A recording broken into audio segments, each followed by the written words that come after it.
Hey all, Scott here. Oh, don't worry. This one's my primary Wii U, and these are my Wii U's in case I get lasagna on this one. Who doesn't love having, like, all the consoles in the world? You can play any game you like, they all have different sized power adapters and video cables, and they're all huge and take up so much room, and what is this, an electric bill? There's a virgin tax? Try and plug one of these. I hate how video games or products we're just expected to either throw away or keep everything we'd ever need to use them. Like, the only way you can play Deadman's Quest is to buy the PlayStation 3 hardware plus a PlayStation Move controller. That's f***ed up. Why can't I play these old games on the box I already have? Instead I have to keep a GameCube on standby. But the thing is, some game consoles have us covered, and it's one of the most beautiful things I've ever seen, and I've seen 4 Wii U's plugged in at once. Backwards compatibility is something everybody wants but nobody will use. Having your new game console be able to play your old collection of games is wildly convenient. I mean, that means out of the box it has a vast library of existing titles. And not only that, but it's easier to warrant buying a new console and selling your old one. You can still play your old games plus new ones as well. Yup, backwards compatibility sure is great, which is why God doesn't want us to have it. Backwards compatibility is something the video game industry thinks they want to do, and then they take it away and bring it back, give up, try again. It's not a standard. Some console generations have nothing but backwards compatible consoles, and then the next era comes along. Not only that, but it's easier to warrant buying a new console and selling your old one. Play your old games plus new ones as well.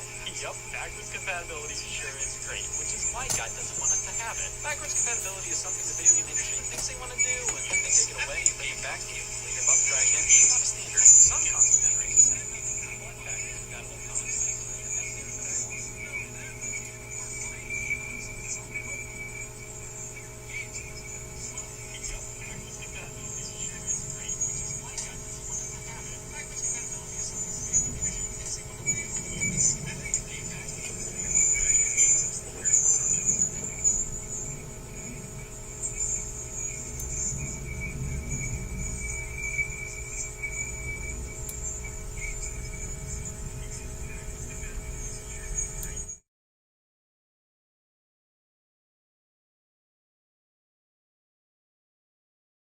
Kind of feels like either a really stupid oversight, a lack of respect for history, or an excuse to resell old games. And the cries for backwards compatibility have been around for a while. Atari released the Atari 2600 and followed it up with the Atari 5200, an upgraded console that was bigger in every way and couldn't play your old 2600 games. Yes, buy this newer console in 1982 that has fewer games than your current one, and the games it does have are just updated versions of the games you already own. It may have better graphics, but why were you buying Atari for graphics? It was 1982, the word graphics wasn't invented yet. It was especially pathetic that Atari's new console couldn't play old Atari games when the competition was releasing adapters that allowed you to play old Atari games on their machines. Legal? Not really, but it wasn't strictly illegal. That's a bonus. This was the Peach Fuzz era of game consoles. Nobody knew where things lied legally, so the ColecoVision and Intellivision both had adapters you could buy that played most Atari 2600 games. Well, Atari couldn't just look pathetic.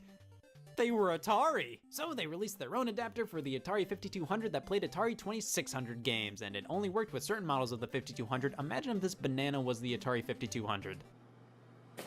Sure, using cartridge adapters was a way to get backwards compatibility, but it's just clunky. You wish you could just plug every cartridge into the same slot. Having an adapter on standby isn't that much more convenient than just keeping the old console. Well, Atari fixed quite a bit with their next system, the Atari 7800, basically what the 5200 should have been all along. It wasn't backwards compatible with the 5200, but was backwards compatible with the 2600. So now you could play all your Atari 2600 games in 1986. God, give the 7800 credit. It was the first console with backwards compatibility built in without needing cartridge adapters, but by the time it came out, who cared? The problem with doing backwards compatibility this way meant the cartridges for your new system had to be shaped exactly like the old ones, or else you'd have to make two different cartridge slots. And that would just simply drive up costs, because see, backwards compatibility may not be included with many consoles due to how much it would take to cram an old console into this new console. So that's why back